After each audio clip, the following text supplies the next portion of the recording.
예배하며 그 인자와 성실을 구하는 모든 백성들에게 풍성이 부어질 뿐만 아니라 충만하게 흘러가게 하여 주시옵소서. 오늘도 주를 의뢰하는 모든 백성들을 보상하시고 그 귀한 성실과 충만한 은혜로 인도하심을 감사하며 예수님 이름으로 기도하옵나이다. 아멘. 오늘은 우리 각 가정의 부모님들이 자녀들을 말씀으로 잘 양육할 수 있도록 함께 기도하길 원합니다. 오늘 우리 교회에서는 김기현 목사님이 주도하는 학부모 기도회가 있습니다.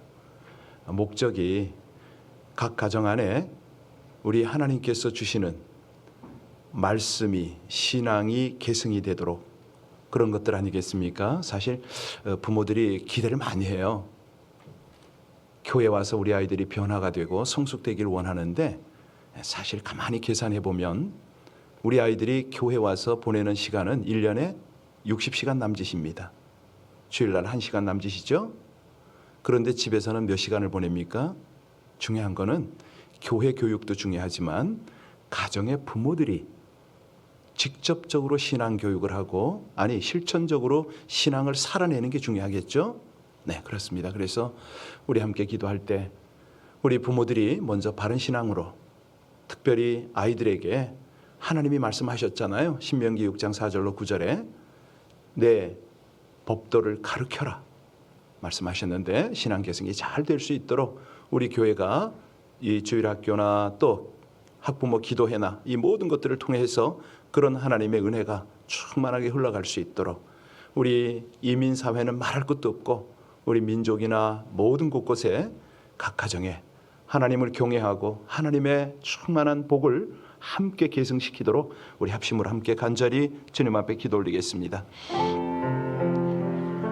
우리 아버지 하나님의 은혜 하나님의 인도를 감사를 드립니다. 존귀하신 아버지 하나님, 우리 아버지 하나님의 도우심이 하나님의 교훈과 아버지 하나님의 인도하심이 온 가정 우리 모든 부모들 자녀들에게 함께 하심을 감사를 드립니다. 오늘 학부모 기도회 가운데 많은 이들이 참석하게 하시고 그 기도회를 통해서 각 가정의 신앙을 바르게 세워가며 우리 자녀들에게 말씀을 전수할 수 있는 귀한 은혜가 나타나게 하여 주시옵소서. 주여 찬양합니다. 감사합니다. 아버지 하나님께서 참으로 이 백성들을 복되게 하시려고 우리 하나님을 경외하며 하나님을 신앙하고 주의 인도를 따르는 그 신앙을 계승시키게 하심을 감사합니다. 육신의 부모들이 할 수 있는 것이 제한적임을 고백하오니 아버지 하나님 말씀으로 붙들어 주시고 성령으로 주장하여 주셔서 각 가정 가운데 하나님을 예배하며 우리 하나님의 말씀이 가르쳐지고 그 말씀을 살아내는 귀한 복된 천국 가정들이 다 되어질 수 있게 하여 주시고 우리 주일학교 중고등부 모든 곳곳에 우리 사랑하는 영혼들이 날마다 주의 은혜 가운데 성실하게 살아가게 하여 주시옵소서. 우리를 구속하시고 온전케 하시는 우리 주님을 더 깊이 알아가고 닮아가는 귀한 당신의 교회 우리 어린 영혼들 되게 하시기를 간절히 원하며 예수님 이름으로 감사하며 기도하옵나이다. 아멘. 마태복음 22장입니다. 34절로 마지막 절까지입니다. 마태복음 22장 34절로 46절의 말씀을 합독합니다. 예수께서 사두개인들로 대답할 수 없게 하셨다 함을 바리새인들이 듣고 모였는데 그 중에 한 율법사가 예수를 시험하여 묻되 선생님 율법 중에서 어느 계명이 크니이까? 예수께서 이르시되 내 마음을 다하고 목숨을 다하고 뜻을 다하여 주 너의 하나님을 사랑하라 하셨으니 이것이 크고 첫째 되는 계명이요 둘째도 그와 같으니 내 이웃을 내 자신같이 사랑하라 하셨으니 이 두 계명이 온 율법과 선지자의 강령이니라. 바리새인들이 모였을 때에 예수께서 그들에게 물으시되 너희는 그리스도에 대하여 어떻게 생각하느냐? 누구의 자손이냐? 대답하되 다윗의 자손이이다. 이르시되 그러면 다윗이 성령에 감동되어 어찌 그리스도를 주라 칭하여 말하되 주께서 내 주께 이르시되 내가 내 원수를 내 발 아래 둘 때까지 내 우편에 앉아 있으라 하셨도다 하였느냐? 다윗이 그리스도를 주라 칭하였은즉 되겠느냐 하시니 한마디도 능히 대답하는 자가 없고 그날부터 감히 그에게 묻는 자도 없더라. 아멘. 우리가 지금 계속 보고 있는 것이 우리 예수님을 함정에 빠뜨리기 위해서, 예수님을 죽이기 위해서 공모하는 모습을 보고 있죠. 바리새인, 서기관, 사두개인 여러 가지로 공격을 하고 있습니다. 그런데 한결같이 결론이 뭐냐면 망신만 당하고 돌아가잖아요. 오늘 본문에 보니까 바리새인들은 거기서 끝나질 않습니다. 또 예수께 와서 또 시험을 하네요. 예. 오늘 본문을 보면 선생님이여 율법 중에서 어느 계명이 크니까. 자, 여러분 이 질문을 정말 그 어떤 의문인데 현답이죠. 잘못된 질문을 하고 있거든요. 왜 그러냐면 이제 배경을 잘 들으셔야 됩니다. 오늘 이 강의를 다 할 수가 없어요. 내용이 너무 많아서 앞부분만 하게 될 것 같습니다. 유대인들은 율법 가운데 중요하고 덜 중요한 걸 나누기를 좋아합니다. 그들이 하나님이 원하시는 율법을 613가지 율법으로 정리를 했어요. 그리고 이거를 기억하려고 굉장히 노력을 했죠. 그런데 사실 이 613가지도 다 기억하고 지키기가 쉽지가 않습니다. 그래서 이것 중에서도 또 분류를 해요. 조금 더 중요한 무거운 계명, 그리고 가벼운 계명으로 분류를 했어요. 그러니까 중요하고 덜 중요한 거 이렇게 나눴다는 거죠. 그래서 이 성경에서 말씀하시는 것 중에서 긍정적인 거, 적극적인 거 이것을 분류를 했는데 248가지입니다. 그리고 조금 덜 중요한 것, 다시 말하면 하지 말라 뭐 이런 부정적 표현이 되어진 율법을 전부 모아보니까 365가지가 되는 거예요. 이걸 합치면 613가지가 됩니다. 여러분 뭐 저는 한의를 모릅니다만은 그 사람의 지체가 몇 가지죠?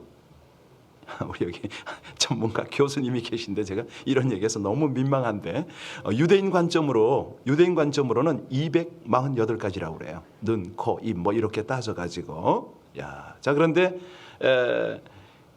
이렇게 이제 이걸 어떻게 외우냐면 저 같은 경우는 이제 248 이렇게 외워버리죠. 네, 248 이거를 중요한 율법 이렇게 여겼고요.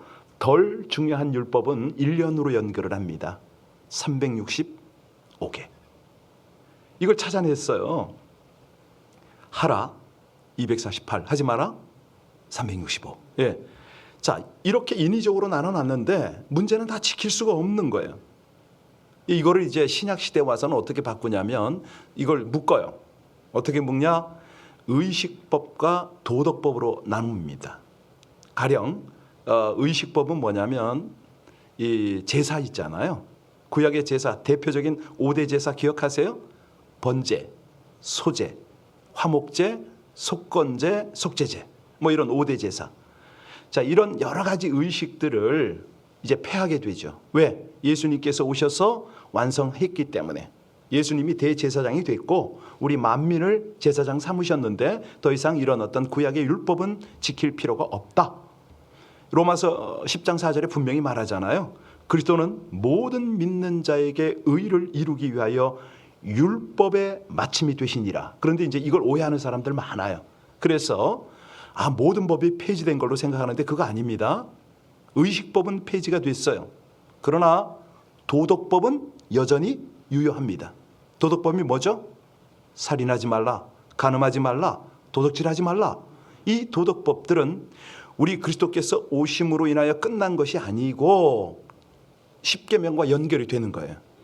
가만히 보시면 나중에 제가 이 십계명 강해를 할 때 몇 번 말씀드린 것 같은데, 자, 구약의 613가지 율법 가운데 가장 핵심되는 율법이 뭐죠? 십계명이잖아요. 십계명. 그런데 이 10가지 율법을 가만히 또 분석해 보면 하나님에 관한 법과 십자가를 생각하면 되죠. 그죠? 수평적으로는 이웃에 관한 율법이죠. 제1에서 4계명까지는 다 그렇죠. 하나님에 관한 내용. 종적인 대신관계죠. 우리가 하나님께 어떻게 우리의 자세를, 삶의 자세를 갖춰야 될 것인가. 그리고 이제 5계명부터 10계명까지는 이웃에 대한 거죠. 인간관계입니다. 그래서 예수님께서 이제 오늘 본문 다시 한번 들어가 봅니다. 37절로 39절을 다시 한번 읽고 들어갈까요? 자, 37절로 39절까지입니다. 같이 봉독합니다. 예수께서 이르시되 내 마음을 다하고 목숨을 다하고 뜻을 다하여 주 너의 하나님을 사랑하라 하셨으니 이것이 크고 첫째 되는 계명이요 둘째도 그와 같으니 내 이웃을 내 자신같이. 여기 보니까 이 계명은 요약이 됐잖아요. 1에서 4계명이 요약이 되고 5에서 10계명이 딱 요약이 된 거예요. 아주 분명합니다. 간단하게 설명하면은 주 너의 하나님을 사랑하라. 자, 이 말씀이 어디와 연결이 됐냐면 오늘 아침에 기도도 했지만 신명기 6장 4절로 5절에서 인용된 그거예요. 이걸 뭐라고 그러냐면 쉐마라고 그러죠. 쉐마의 뜻을 아시죠? 예, 들으라. 누구에게요? 이스라엘에게. 이스라엘아 들으라. 쉐마 이스라엘. 그렇게 말하거든요. 그러니까 유대인들은 이 쉐마 교육을 어려서부터 철저하게 가르칩니다. 정말 이 쉐마에 대해서 할 말이 참 많은데 제가 쉐마 교육을 저는 거의 한 20년 전부터 접했거든요. 그래서 일단 우리 교회에서도 쉐마를 하고 그랬었는데 여하튼간에 쉐마 교육의 그 어떤 핵심이다 그러면 수직과 수평 교육을 이야기합니다. 예, 수직은 하나님으로부터 오는 모든 말씀을 계승시키는 거고요. 예, 수평은 세상적 학문을 이야기하거든요. 그러니까 우리 아이들이 수평적 세상 문화에 노출이 되면 굉장히 흔들립니다. 뿌리가 없어요. 가령 이런 겁니다. 뭐 아이들이 머리에 노란 물을 들이면 자기도 들이고 싶고 뭐 유행하는 거를 가지면 자기도 가고 싶고 근데 이게 끝이 없잖아요. 계속 요동을 하잖아요. 그런데 뿌리가 깊은 심연이 깊은 아이들 이 뿌리 문화에 깊숙이 접속한 아이들은요 어지간한 세상 유행이 흔들리질 않아요. 그리고 그런 아이들의 특징이 뭐냐면 그 사고가 굉장히 깊습니다. 음악도 책도 모든 관계도 고전을 좋아해요. 깊이 사고를 하는 거죠. 자, 여하튼간에 이런 어떤 쉐마 교육을 우리 하나님께서 당부를 하셨는데 아이들에게 공부하라가 아니죠. 공부할 수 있는 분위기를 만들어주는 게 중요하잖아요. 근데 그 분위기보다 더 중요한 게 뭐죠? 동기부여잖아요. 왜 공부해야 되는지 확실하게 아이들이 알게 되면은 부모가 말려도 자꾸 하게 됩니다. 그래서 이 쉐마 교육이 굉장히 중요한데 제가 이걸 나중에 알았어요. 선교 한참 하다가 와서 신학을 하면서 알은 거예요. 무릎을 쳤죠. 가슴을 쳤죠. 왜냐하면 그때만 해도 제가 선교제에서 제자 양육을 제법 했거든요. 무지하게 했습니다. 뭐 부끄럽지만은 숫자가 굉장해요. 그런데 정작 내 자식은 안 했더라 이거죠. 뭐냐 이거예요. 그게 선교냐? 아니 먼저 수평적으로 나가서 많은 선교를 하려면 수직적으로 네 가족부터 네 자녀부터 해야지. 이거가 치는데 정말 그때 정말 어이가 없더라고요. 우리 하나님께서 저를 제대로 가르치시는데 오늘 37절 다시 보세요. 뭐라고 그랬습니까?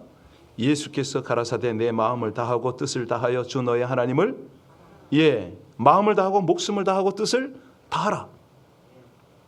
하나님 사랑하는데 아무렇게나 하지 말라는 거예요. 여기서 마음이라는 표현은 의지잖아요. 의지를 다하라 이 뜻인데 목숨을 다하라 이거는 너의 내적인 생명을 다해서 하나님을 사랑하라 이 말씀 아닙니까?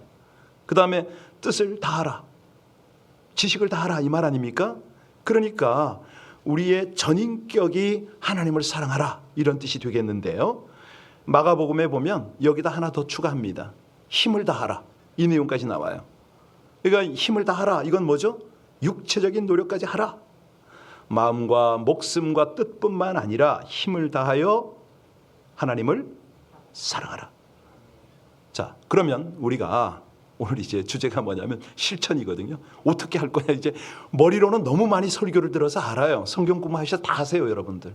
자, 그런데 우리가 정말 하나님을 사랑한다고 하면 우리의 육체적 노력, 의지, 생명, 지식 이게 다 함께 거기에 투입이 돼야 되잖아요. 바로 그때에 사람에게도 어떤 그 능력들이 흘러가는 거죠. 39절에 보시면 뭐라고 그랬습니까? 39절에 내 이웃을 내 몸같이 사랑하라고 했습니다. 이 말씀은 레위기서 19장 18절에서 인용되어진 그런 구절이거든요. 그런데 여러분 어떠세요? 정말 우리가 우리 이웃을 내 몸처럼 사랑이 되나요? 정말 이거 정말 뜻을 깨닫지도 못하겠고 안 되더라고요. 저는 목사가 그거 해야 되잖아요. 사랑이 많은 목사 소리를 들어야 되고 뭐 전 교인을 사랑하는 이게 돼야 되는데 안 되는 거를 제가 한계를 언제 느꼈냐면 지금부터 한 10여 년 전에 느꼈습니다. 교인이 급속도로 늘어가는데 누가 누군지를 모르겠어요. 나중에는 한 150명까지는 쫙 들어오더라고요. 300명이 돼도 어느 정도 알겠어. 500명이 넘어가니까 그때부터는 아니 길에서 목사님하고 인사를 하는데 우리 교인인지 저 몰랐어요. 얼마나 부끄러운지. 이게 무슨 목사의 사랑이에요? 아니잖아요. 그런데 숫자가 인원이 적다고 해서 또 사랑이 다 되느냐? 그것도 아니에요. 아무래도요 연약한 분들을 향해서 정말 그런 분들을 향해서는 자꾸 관심이 가고 기도도 더 깊어지고 뭐 이렇게 하는데 건강하고 열심히 봉사하는 분들 이분들을 더 챙겨야 되는데 그 일 잘 알아서 하니까 일일이 또 그게 또 안 돼요. 너무 미안하죠. 내 몸을 꼬집으면 나는 분명히 아픈데 우리 성도님들의 몸을 아픈 몸을 제가 다 알지 못할 때가 많다는 거예요. 아니 그냥 침 한 번 맞아도 얼굴을 찌푸리는데 옆에 사람이 몽둥이에 맞아도 저는 가만히 있더라 이거죠. 자 그러면 이 말씀을 우리 주님께서 이렇게 말씀을 하셨는데 우리가 순종을 해야 되잖아요. 행해야 되잖아요. 이걸 어떻게 할 거냐? 네. 그래서 가만히 묵상을 하면 이제 그런 생각이 들어요. 어머니는 자식이 아플 때 굉장히 괴롭잖아요. 그게 엄마의 마음이 자식의 아픔을 그대로 느낀다. 왜? 피를 나눴기 때문에. 그러니까 내 몸처럼 사랑하라 이거는 어떤 거죠? 가족처럼, 자녀처럼, 형제처럼 그렇게 대하면 되지 않겠느냐. 그때 그의 아픔이 나의 아픔이 될 것이다. 이렇게 한번 이해를 해봤어요. 여러분 그 황금률 아시죠? 황금률. 예. 이런 어떤 성경의 중요 구절이 나오면요, 저는 참 옛날에 부끄러움을 팡팡 당해서 잘 안 잊어버립니다. 제가 집사 시절에 주일학교 교사를 했었거든요. 그때 초등학교 아이가 저한테 물었어요. 선생님, 황금률이 뭐예요? 제가 대답을 못했어. 여러분 황금률이 뭐죠? 마태복음 7장 12절에 나오는 그 말씀이거든요. 그러므로 무엇이든지 남에게 대접을 받고자 하는 대로 너희도 남을 그렇습니다. 이것이 율법이요 선지자니라. 황금률이거든요. 이게 바로 내 이웃을 내 몸같이 사랑하는 비결입니다. 내가 남에게 받고 싶은 대접이 있잖아요. 인정받고 싶잖아요. 그러면 남을 대접하라 이거예요. 인정하라 이거예요. 예.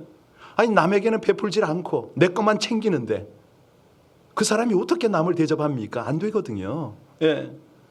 남에게 친절하게 하고 사랑을 베풀고 남을 돕고 이게 황금률입니다. 그러면 그대로 돌려받으니까. 예. 뭐 몇몇 사람은 안 하는 사람이 있어요. 그거 천성인데 어떡하겠어요. 예. 자, 그런데 중요한 거는 보상을 바라지 않는 겁니다. 우리는 항상 무엇을 줄 때 보상을 바라잖아요. 저 사람 내가 지금 도와주면 언젠가는 나를 도울 거야. 그래서 도울 때가 참 많아요. 그런데 성경은 뭐라고 그러냐면 누가복음 14장 13절에 보면 그렇게 말씀합니다. 잔치를 배설하거든 차라리 가난한 자들과 병신들과 저는 자들과 소경들을 청하라. 그리하면 저희가 갚을 것이 없는 거로 내게 복이 되리라. 뭐예요? 안 갚아주는데 복이 된다는데 이게 무슨 말이죠? 누가 갚아요? 할렐루야, 그겁니다. 바로 그거예요. 예. 예. 만일 너와 함께한 나의 백성 중 가난한 자에게 돈을 꾸이거든 너는 그에게 체주같이 하지 말며 별일을 받지 말아라. 보상받지 말아랍니다. 예. 사람이 또 이게 또 쉽지가 않잖아요. 저도 뭐 이렇게 도울 때가 가끔 있는데, 예, 그럴 때 은근히 기다려줘요. 예, 그 참 어찌할 수가 없더라고요. 예, 아니 분명히 주님께서는 보상 바라지 말라고 했는데 친절 베풀려는 거 아닙니까? 이게 뭐냐면 사랑을 연습시키는 거죠. 내 이웃을 사랑하는 방법을 알려주는 겁니다. 또 에베소서 4장에 보면 속이지 말고 줘라 이런 말씀이 있어요.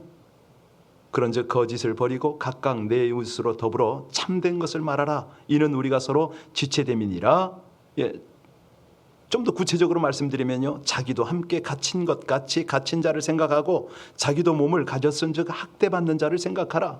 즐거워하는 자들로 함께 즐거워하고 우는 자들로 함께 울라. 이렇게 살아가면 결과가 뭡니까? 한마디로 하나님께 영광이잖아요. 무엇보다도 가장 확실한 건요, 기도가 신속하게 응답이 됩니다. 놀랍습니다. 어젯밤에 우리가 기도의 능력을 이제 한번 같이 나눴는데, 우리의 기도가 응답이 안 되고 능력이 안 나타난다? 성경이 분명히 말씀하셨잖아요. 구하라. 그리하면 너희에게 주실 것이요. 찾으라. 그러면 찾을 것이요. 문을 두드리라. 그리하면 너희에게 열릴 것이니라 말씀했는데 왜 안 되느냐 이거예요. 왜 기도 응답이 안 되죠? 이유가 뭐냐면 여러 가지가 있지만 그 중에 하나가 사랑이 없어서 그래요. 어제는 이제 예수님을 마음 안에 모시는 이제 이 부분을 나눴는데 정말 중요한 거는 하나님 사랑, 영혼 사랑이 있으면 나타나요. 선교지에 왜 기적이 많이 나타나는지 아세요? 왜 선교사 출신들의 목사들의 영성이 있는지 아세요? 그거예요, 딱 하나. 하나님의 긍휼의 마음, 그 사랑의 마음으로 현지인을 바라보거든요. 그러다 보면 무슨 일이 벌어지느냐? 병원도 못 가죠. 돈도 없죠. 방법은 기도밖에 없잖아요. 그러니까 그들을 끌어안고 그들과 같은 위치에서 그렇게 울고 사랑을 나누다 보니까 기적이, 능력이 나타나는 거죠. 근데 한 번, 두 번 하다 보면 이게 이제 믿음으로 확 차요. 오, 하나님 하시는구나. 그럼 그때부터는 뭐 이건 상식이에요. 기적이. 그냥 일상이에요, 일상. 특별한 게 아니라는 거죠. 오늘 본문에 보면은 이제 이런 것들을 우리 주님께서 가르치십니다. 네가 부를 때 나 여호와가 응답하겠고 네가 부르짖을 때 말하기를 내가 여기 있다리라. 근데 그 조건이 뭔지 아세요? 줄인 자에게 내 심정을 동하며 괴로워하는 자에게 마음을 만족하게 하면, 이게 조건이에요. 금식할 때 그렇게 하라고 말씀하십니다. 이 사순절 기간 동안에 금식하는 분들 많은데 다시 광고합니다. 다시 말씀드립니다. 그냥 금식은 밥 굽는 거는 그거는 굽는 거예요. 금식 아니에요. 그러니까 늘 생각을 하셔야 됩니다. 아, 내가 금식을 하려면 밥을 준비하고 만들고 먹고 씻고 하는 시간을 구별하자 이거예요. 물론 일상 때문에 이제 가족들에게 밥을 해주고 일을 해야 되기 때문에 이게 못하는 분들 계세요. 그런데 그 시간을 구별하라 이거. 그 시간만큼을 따로 떼어서 기도에 올인하라는 거죠. 더 중요한 거는 그 비용이 있잖아요. 내가 한 끼 식사를 만들어 먹는데 5불이 들었다. 5불을 따로 떼어서 이걸 가지고 가난한 자들에게 구제하라니까요. 이게 정말 금식이에요.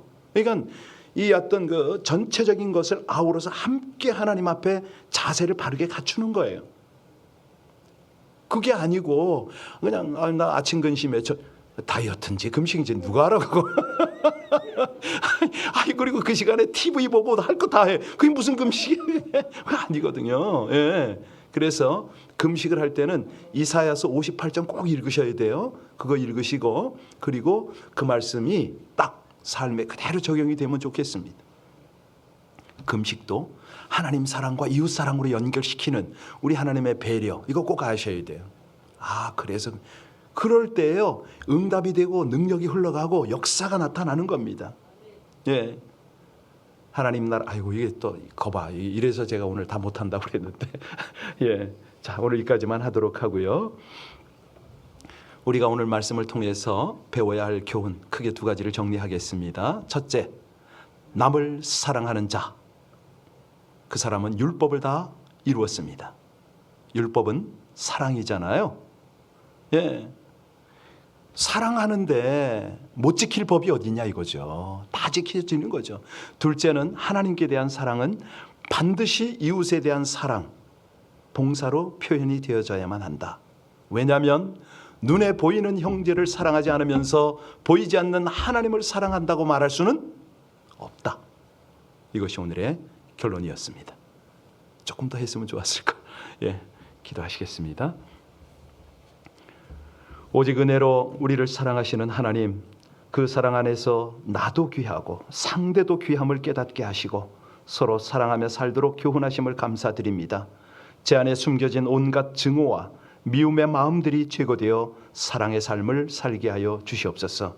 지적인 사랑이 아니라 무한한 실천적 사랑으로 모든 것을 사랑하되 하나님을 사랑하기에 형제자매를 사랑하고 나를 괴롭히는 사람까지 용서하고 사랑할 수 있게 하여 주시옵소서. 하나님을 사랑하는 정성과 힘으로 이웃을 사랑하고 진정한 믿음을 증거하여 하나님을 기쁘시게 하는 삶을 살아가기를 간절히 원하며 예수님 이름으로 기도하옵나이다. 아멘. 예, 오늘 오신 분들 오늘 가실 때에 꼭 떡 좀 가져가세요.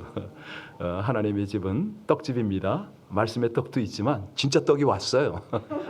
지금 3일째 광고를 해야 되는데 못하고 있었거든요. 어제는 막 가실 때 나눠드리기도 했는데 가져가시는 게 도와주시는 겁니다. 냉장고도 좀 비워야 되겠고 많이 나눠야 더 많이 주시니까요. 우리 함께 기도하시겠습니다. 기도할 때 하나님 정말 주님 사랑, 이웃 사랑 깊이 생각도 못하고 또 실천하려고 노력하지도 못하고 하나님의 사랑을 받은 이 몸이 어쩌면 이렇게 살아가는지 모르겠습니다. 우리 함께 우리의 진실을 고백드리고 그 사랑을 행할 수 있는 힘을 달라고 더 풍성한 은혜를 누리고 나누게 해달라고 합심으로 기도하고 내일 거룩하고 복된 주일을 준비할 수 있는 그런 마음, 그런 우리 모든 지체들 되도록 중보하시면서 오늘 기도하시고 들어가시기 바랍니다. 하나님 감사합니다. 오직 아버지 하나님 은혜와 하나님의 인도로 이 백성들이 살아가고 있음을 고백합니다. 주여 귀한 당신의 백성들을 이처럼 사랑하사 하나님의 사랑 가운데 깨달음을 얻고 주님 사랑하고 이웃 사랑하며 그렇게 살아갈 수 있도록 아버지 하나님 은혜 베푸심을 감사를 드립니다. 주 앞에 감사로 간절로 기도하는 주의 백성들을 위하여 하나님 은혜 주시기를 간절히 원합니다. 도우시고 복되게 하시는 아버지 하나님, 참으로 우리 하나님의 사랑을 더 깊이 묵상하고 하나님 사랑하고 이웃 사랑하는 저희들이 하시기를 간절히 원합니다. 할렐루야. 은혜 위에 은혜를 더하여 주시옵소서. 축복하게 하여 주시옵소서. 사랑하는 예언의 백성들이 우리 하나님의 사랑을 더 깊이 묵상하며 십자가의 그 귀한 사랑 베푸신 은혜를 바라보고 하나님 어찌하면 주님 더 사랑할까, 이웃을 더 사랑할까, 아버지 하나님 앞에서 완전히 귀한 은혜를 나누기를 간절히 원합니다. 그러소서. 역사하여 주시옵소서. 하나님 내일 거룩하고 복된 주일을 준비하며 주님 앞에 감사함으로 기도합니다. 하나님이 은혜를 입은 백성들에게 주의 권능 나타나게 하시도록 아버지 하나님의 귀한 몸을 충만하게 하여 주시옵소서. 사랑하는 아버지 하나님의 감사를 드립니다.